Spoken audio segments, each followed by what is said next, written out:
Identity with Tayanika.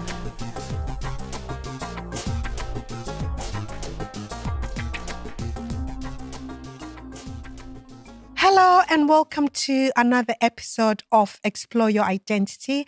Here we delve into conversations about different aspects of our identity, both positive and negative, that have shaped who we are today. I'm thrilled to have another amazing guest. I'm Tayanika, your host, and my guest today is Luca from Fritto. I just want to give a big thank you to Luca for being here today. Welcome, Luca. Thank you for inviting me. How are you today? Good, great, yeah. Feeling good. Well, I'm quite excited to hear a bit more about Luca. Yeah. I love Luca's food. Like, if you've ever been down Smithdown Road, you've probably come across Frito, which is right opposite the cemetery.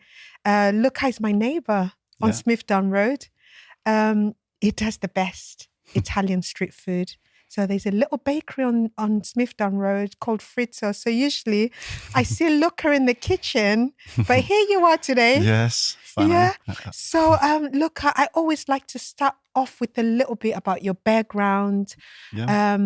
Can you think of anything in your childhood or particular instance that you feel has shaped who you are today? It could be positive, it could be negative. Yeah, I mean, obviously, I'm Italian, so one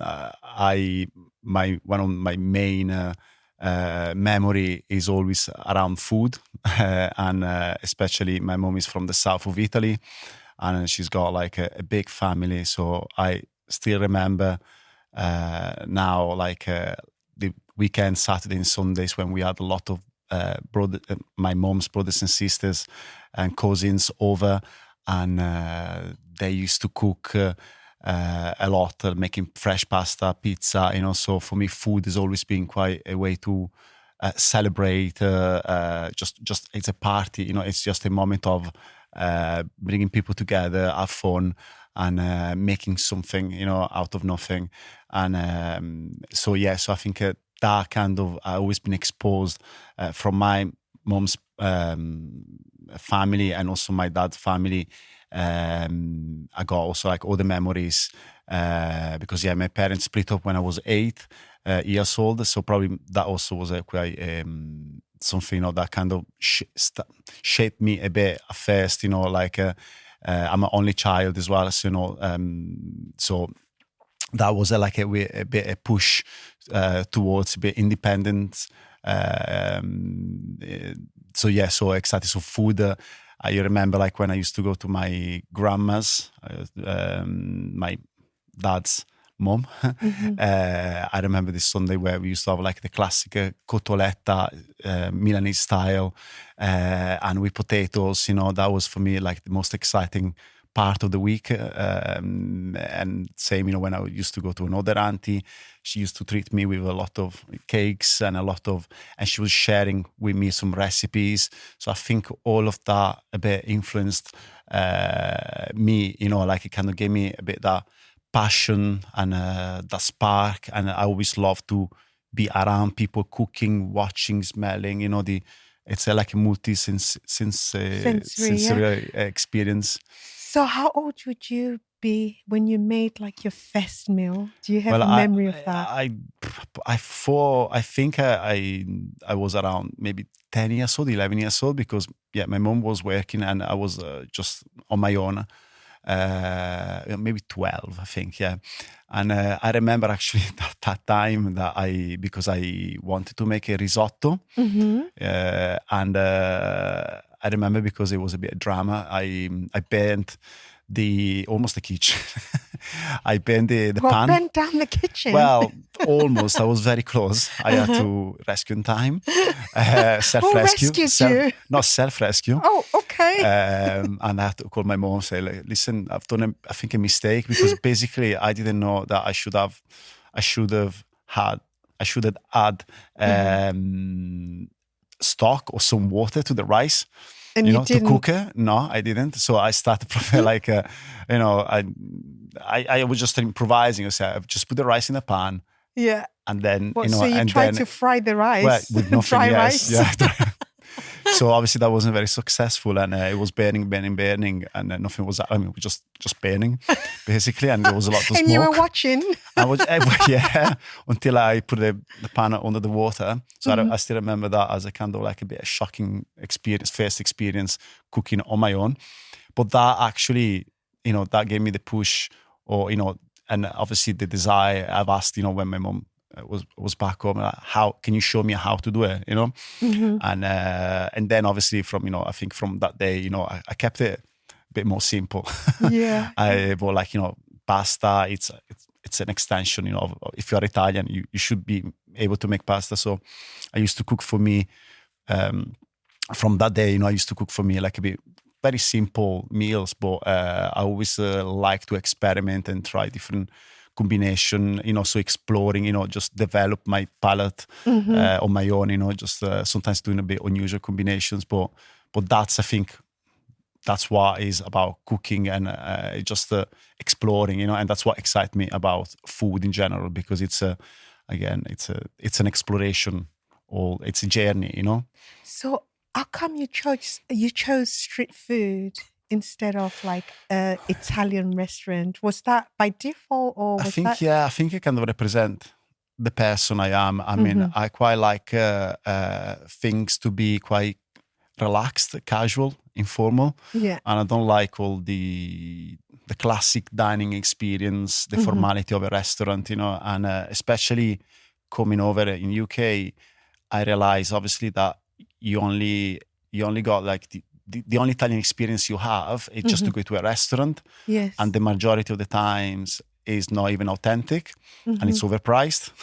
So I don't like all of that element. I think Italian food, because I know I'm Italian, it could be also very affordable, and we have a lot of street food offer that is not well known here.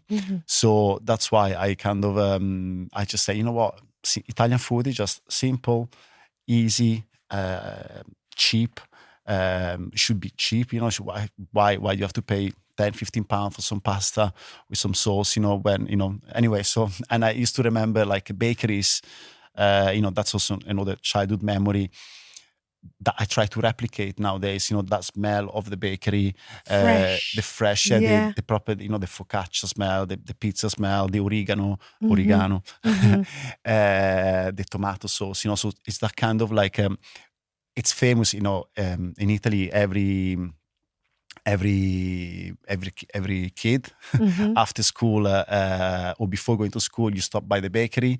So so any kind of Italian it's got that kind of memory of this, So and when I was here, I was lacking of this. But where are my bakeries? And the closest was like Greg's.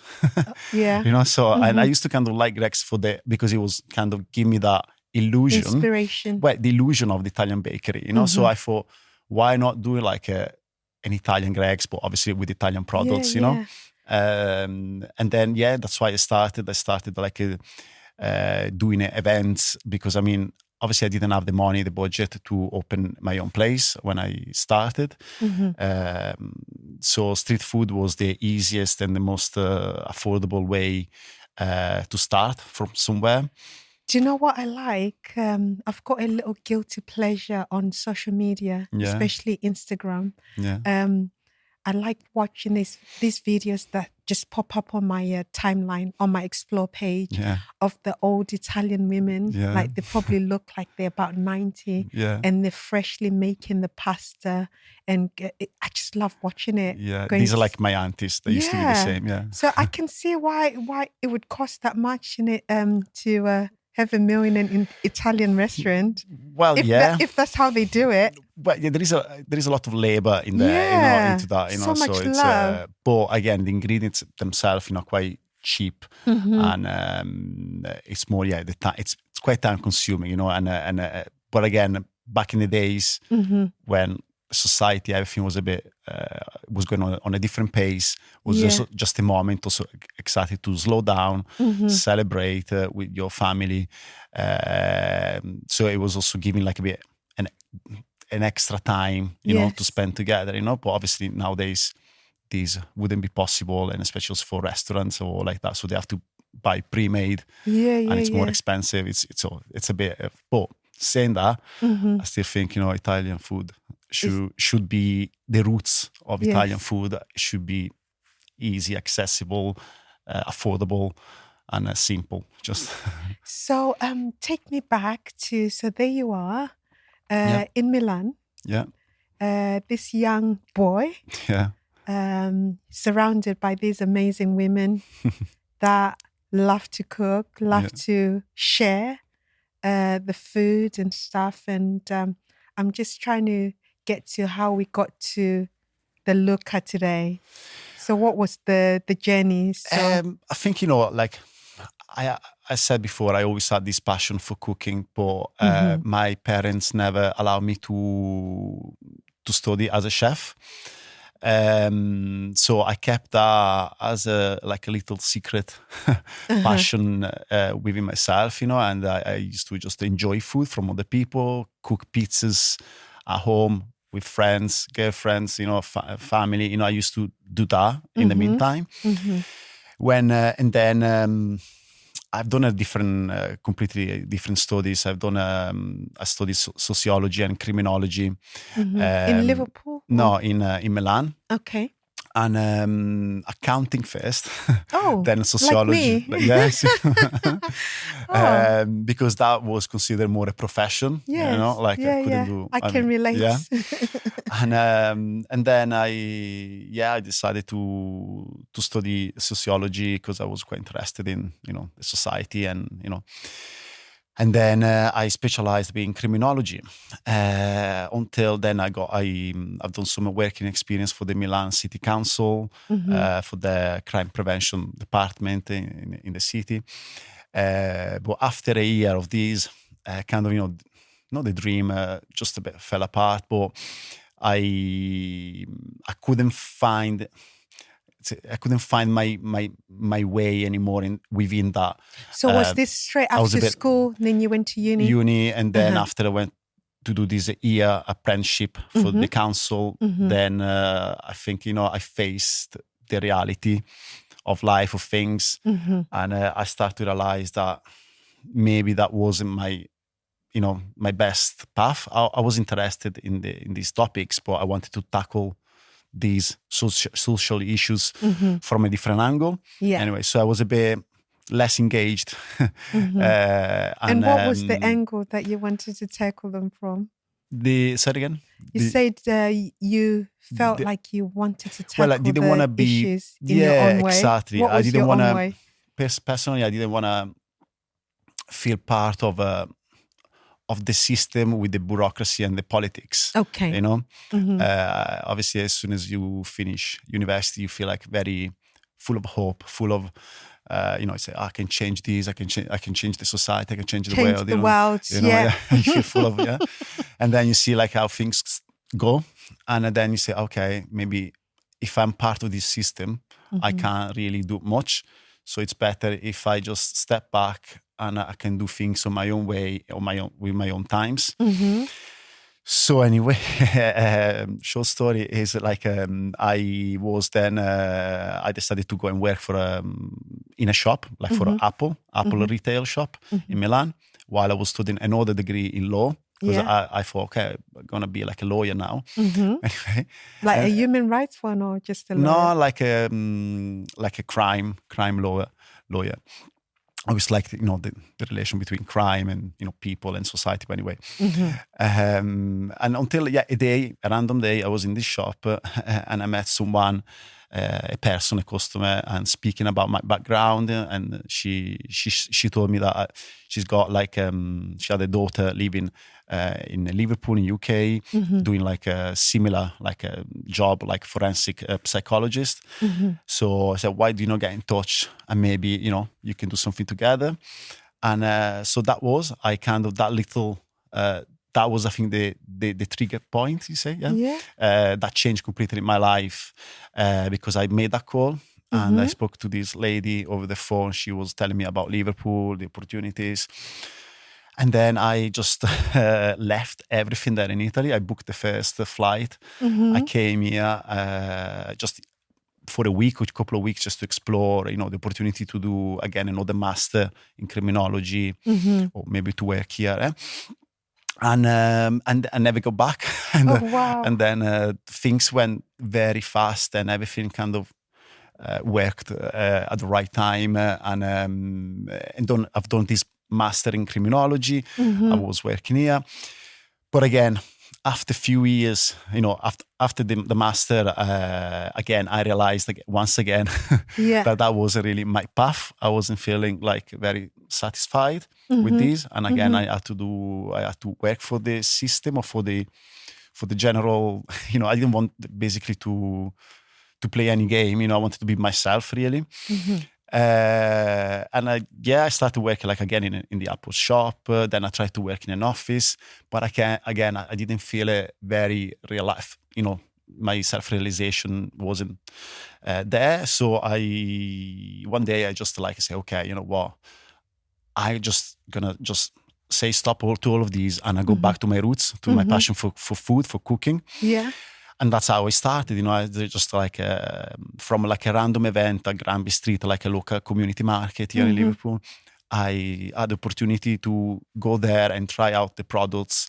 And since that day, that's how Frito was born, just a bit, not random, but just as an experiment. And I had from day one, a great feedback.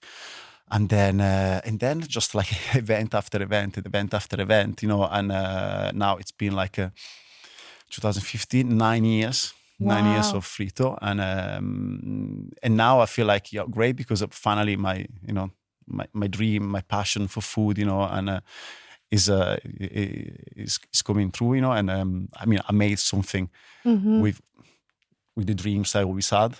And so before you decided to go and do this experiment at Granby Street Market, did you used to entertain at home and cook food for friends? Yeah. That was you did. To be honest, that Milan. was been my little trick with girls. Yeah. I used to invite them over and try to impress them, to cook pasta, rice, the proper Italian experience. I bet they were impressed. Yeah, it was working fine. well, that's for me, again, but even friends, like I say, more than going out, for me, it was just a way to say, come at my house, we have a dinner, we have some wine, some beers, and we just enjoy this little pleasure of life, So, I don't like to go again to other places. I like to be in control, So I like to maybe cook. I know what I like, and what to give to people. So it's So tell me a bit more about your current journey. So you said Frito was born out of this experiment at Granby Street Market. I've tried your food. I love it. You know yes, how I've much seen you a I few love. times. Yeah. I've learned all about Italian food from you. Yeah. Thankfully, I've had a taste of authentic food. So that's been a great.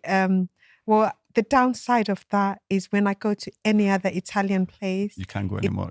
It doesn't taste authentic.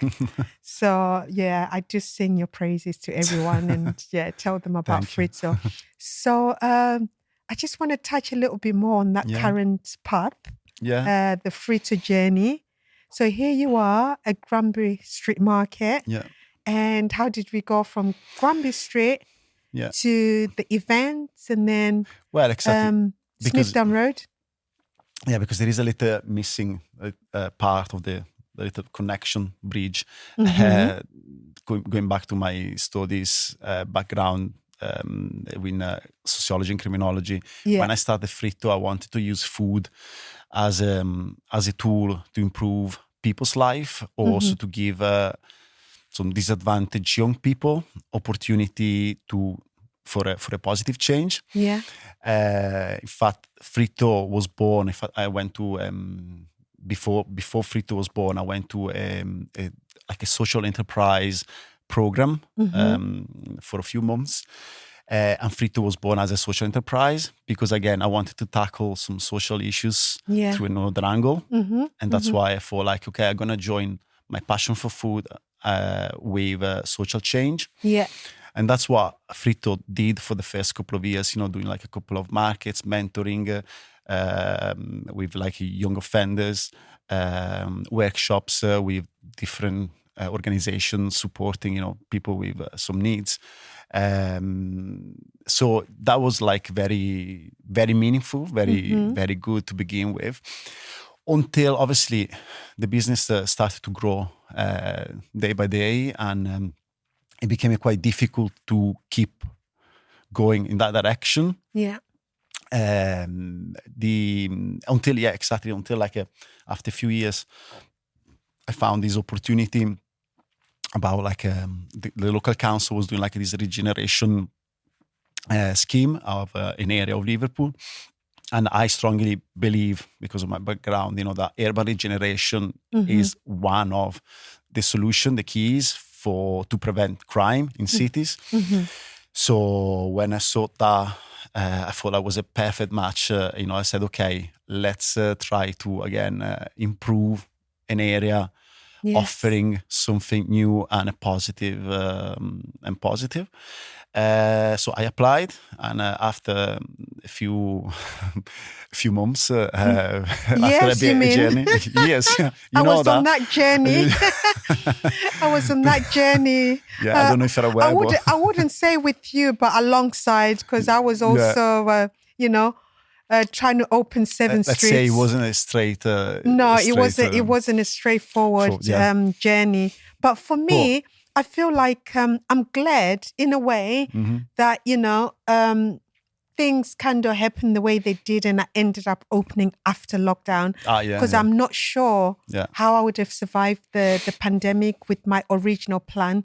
Because obviously, to start off with, my plan involved like all the other floors, and then I ended up with the ground floor. So I had to tweak things a bit, and carry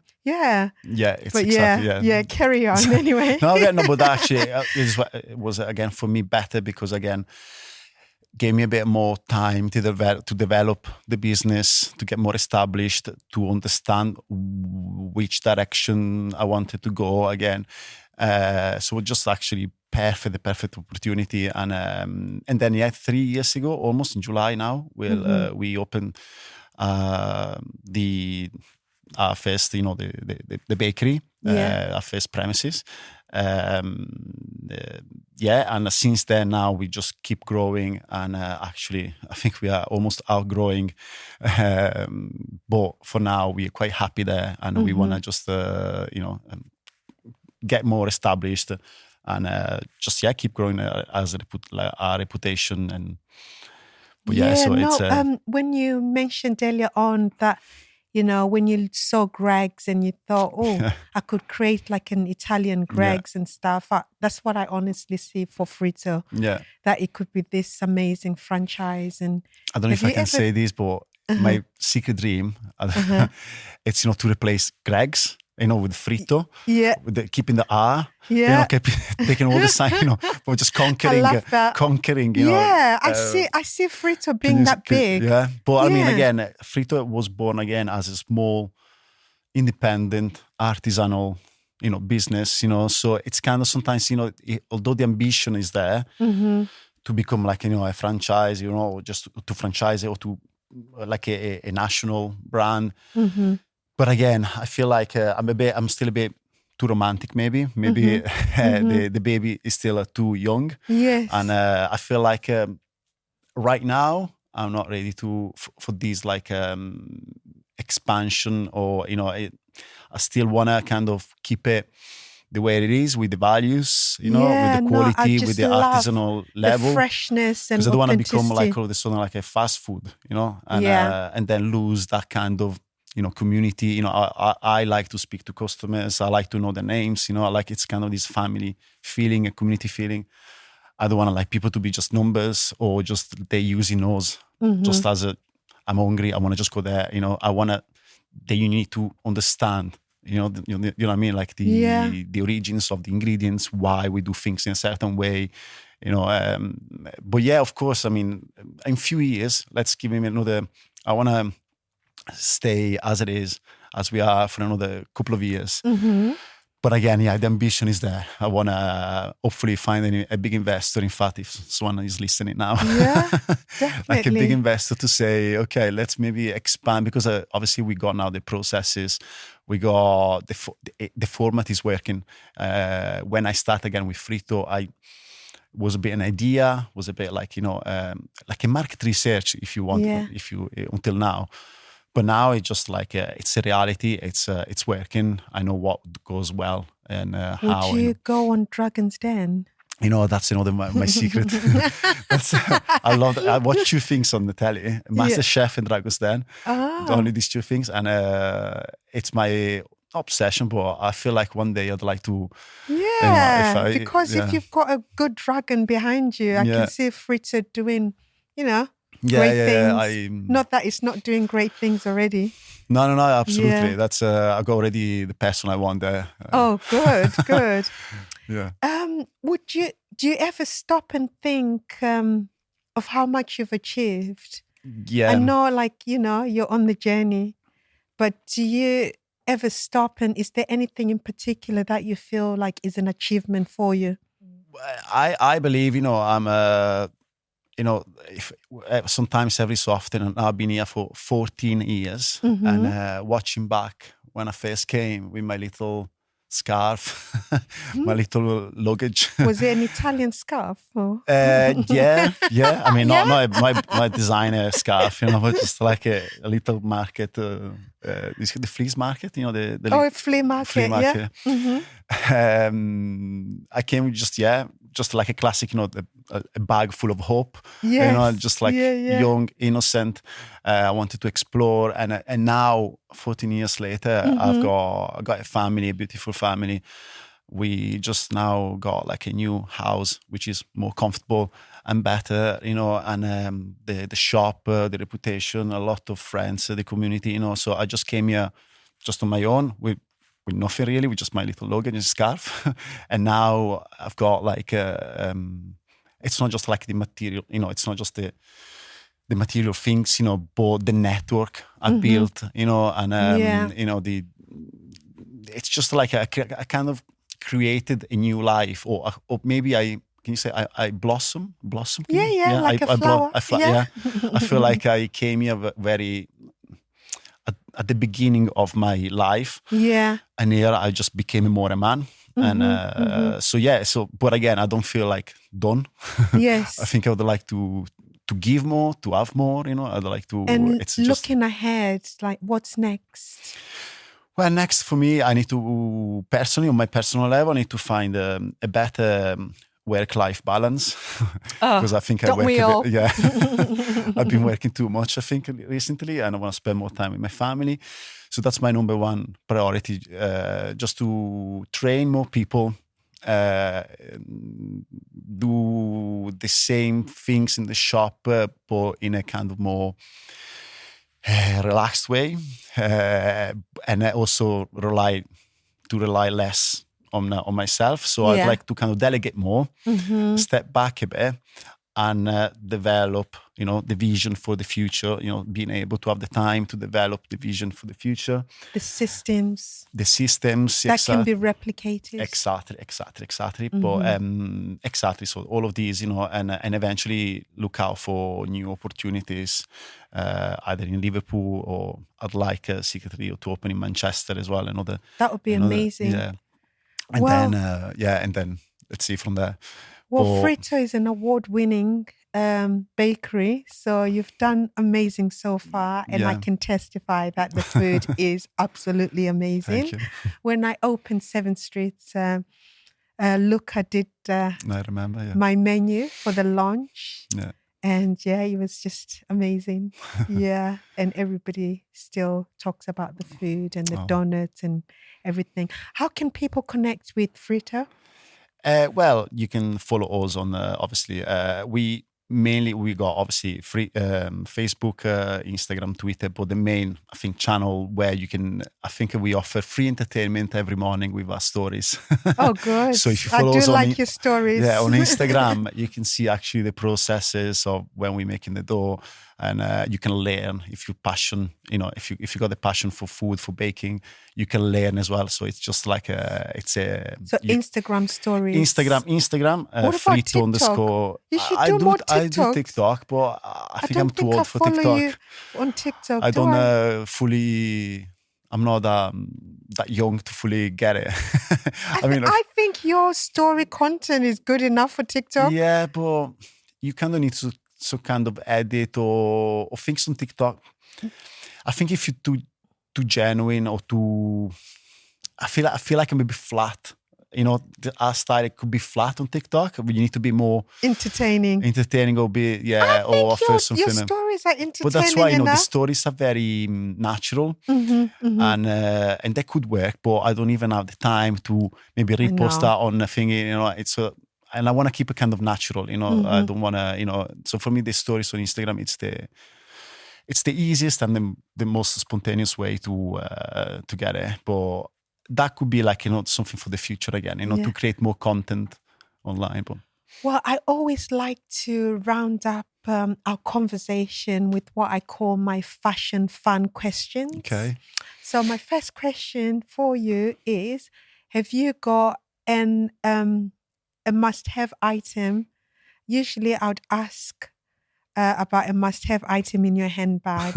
Okay. But clearly, I saw you didn't have a handbag. No, sorry. Do you have an accessory that you always have on you? I think you're asking this to the wrong person. I mean, Really? Why is that? I'm very anti accessories. I like it. Not even cufflinks. No, not even watch. I don't even wear a watch. I tried several times. Yeah. But after 2 days, I can't. I just take it off. Oh, wow. So I don't wear necklace. You're not into any accessory whatsoever? No. I like to feel Keep light. it simple? Keep it simple, light. No rings, nothing. I just... No offense, Luca. This is the most I've seen you dressed up. Well, of course. Usually, I see you in your Fritto t-shirt and apron covered in flour. Yeah. Well, I mean, I'm from Milan. I'm still now. I used to. Yeah. I like to get dressed up or just to wear shirt. When I used to be in Milan, I used to wear shirts every day. Mm-hmm. I couldn't go even to the supermarket without a shirt, and so I still have that now. But it all depends about your lifestyle, So when I'm in my free time, like today, I like to wear. More than accessories, I like to wear like my shirt again or a nice jumper or like these little things. Yeah. But no accessories. They're not. And have you got any item of clothing that you feel emotionally attached to? Maybe every so often, maybe yes, you get like your favorite, your top, item, and you maybe wear it more often. But I'm a bit someone that I get I get a connection. I get, how do you say, affectionate with. I mean, I put memories behind everything, So even if it's something that I don't wear anymore, but I worn in the past, I feel like I'm older. How do you say, like someone who doesn't like to throw things away. Okay. So that's I good. kind of collect Sustainable. things. So you make sure you give the clothes as I much give another life, as possible. or maybe they become like my loungewear, something, or my pajamas. Right. I don't like to wear the pajama. I like to wear comfortable clothes. Okay. So I kind of recycle in the way, like an old jumper it can be like my new pajama, for example. I have got something to say about emotionally attached clothing. Yeah. I'm sure the other day you gave me a couple of your pants. That's not and fair. One of them, you need me to fix it because you said you can't let it go. But you see, so that is emotional attachment. I don't know if it's a bit yes, but it's mainly how these things fit me and how they're comfortable. And because again, for me, I need to feel light with something, when I wear something, I need to feel it light, and I love about these trousers because the way they fit on my legs, they're quite like they look slim fit. The slim fit. Exactly. I hate this any kind of bagginess or any little crease. I say the crease. Yeah, I don't like that, especially on around my ankle. And I feel like I need to be very agile in my movements, and so that's why those are for me quite. Oh, don't you worry, I'm gonna give them and it's a hard new to life. Find. Yeah, I'm gonna do a nice alteration and patching for you that they'll look as good as new again, perfect, and hopefully that will give them extra life. Yeah, okay? Thank you. Is there anything that you hate shopping for? I tend, again, I don't like, for example, now do shopping online. For clothes? For clothes. Yeah, I love I'm a bit old fashioned. I love going to places. So you said you don't shop online?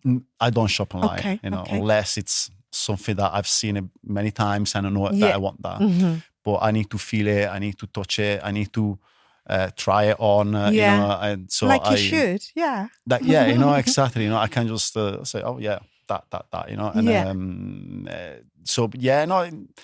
and obviously I don't like doing shopping in around festive times, when it's busy, when the shops are, so it's the best time. It just like this morning, I went quickly to a shop. There was no one. That's the best what experience. Did you buy? Just some basics, some nice socks and underwear, just to just to carry on with my daily. So you routine. just want to go in there, pick what you need, and then just not be surrounded by many other people. You just want to maybe have like a relaxed environment around you, not people just around you and all the panic, so you want to just have your time to try things on or just to explore and just get lost, but saying that, I don't have much time nowadays to do this.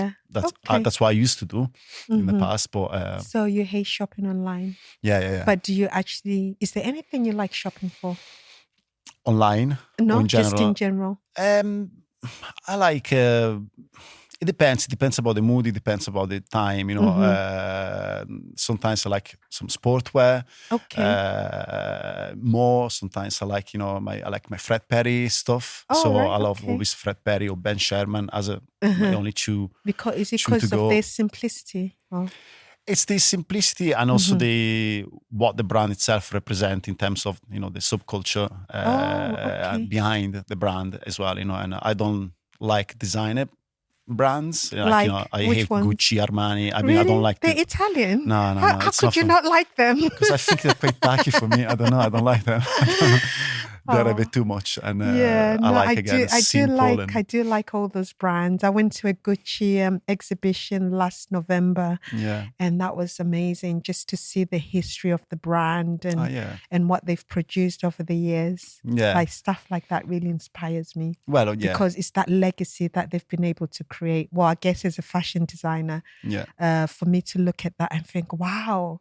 If 7th Street could have a legacy like Gucci, that would be amazing. Well, for you, it must be, of course, inspiring and inspirational. And Okay. Either more. And my next question for you. Oh, actually, have you got a fashion-related question for me?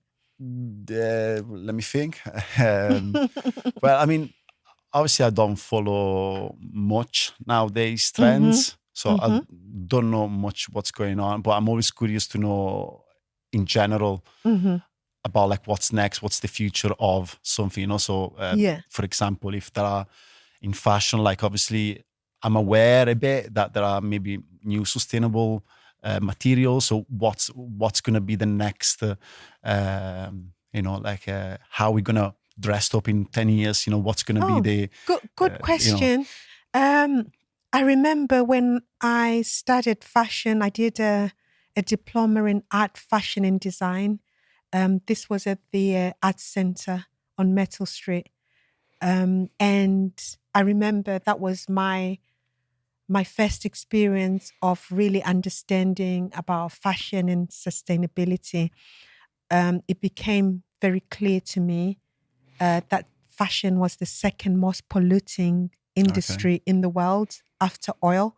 So it was at that point that I thought, you know what? I need to really find out more about sustainable fashion and what it's all about. And this is going back 14 years ago. And the thing I used to do a lot when I was a student was recycle and upcycle clothes. So I'd take old clothes, remake them into something else. Denim was always the easiest one to find. Like you find denim everywhere. But then I started exploring and trying to see what sustainable fabrics were available on the market. And at the time, they were available, but you could only get them in bulk. So there was a list of different mills that you could go to, but you could only buy them on a roll. Okay. You know, so that could be like 1,000 meters. So that, which I found that would be okay for the bigger brands. Yeah. But Wonderful. for an emerging designer like myself, that was just not achievable. Trying to buy 1,000 meters of one particular fabric. And what was annoying was those bigger brands that should be buying these fabrics were not even at that time that concerned about sustainability. Yeah. But moving forward 14 years on, now there's a lot more sustainable fabrics available. People are making fabrics out of recycling old clothes, making new yarns. And I've got one dress in the boutique right now, which is made out of a fabric that's made out of recycled plastic bottles that have been taken out of the sea. Some of them have been taken out of the sea and been given a new life. And you can actually buy sustainable fabrics per meter now, which is something that you couldn't do as much 14 years ago. So yes, there's more and more sustainable fabrics. There's more and more people looking at ways that they can create more sustainable, biodegradable fabrics, just fabrics that are better for the environment, fabrics that don't cause different problems that we face. So and another thing, the future of fashion, I think technology is big and it will carry on leading the direction of fashion. So when we look at like the websites now, what you were saying about you hardly do, or you, let's just say you hate online shopping. And for people like yourself, there's technology that's being used now to try and woo you onto the online shopping. So they've got stuff like augmented reality, where you could literally go on a website, try on a pair of glasses, try on a hat. So like try a on visual, like So literally, like if I was there, like as if you were, you could literally point your phone at your foot and that shoe would go on your foot and you'd that's perfect for me then. Yeah, exactly. So they're finding technology is coming up with different ways to make us all be able to, I guess, shop online. And it's just to facilitate, it's just that trying to bring that world of the metaverse and reality together. You know, putting it all together. So technology will keep on developing in it's fashion. Scary, but it's good. It's interesting. It's really interesting. So I think, that's all I can say about the future of fashion for now. Good. And more younger designers or upcoming designers are coming up with more sustainable brands, which is amazing. So as we reach the conclusion of this episode of Explore Your Identity, I want to say a big thank you again to my guest Luca and to all our listeners and viewers. Your support means the world to us. So remember, if you haven't already done so, remember to subscribe on our YouTube channel. So you can stay up to date with our latest content and new episodes. If you did find value in today's episode, please share it with somebody else and also let us know what you think.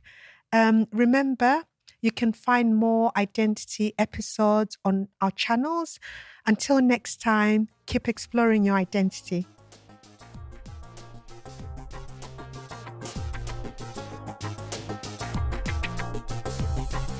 Explore your identity with Luca.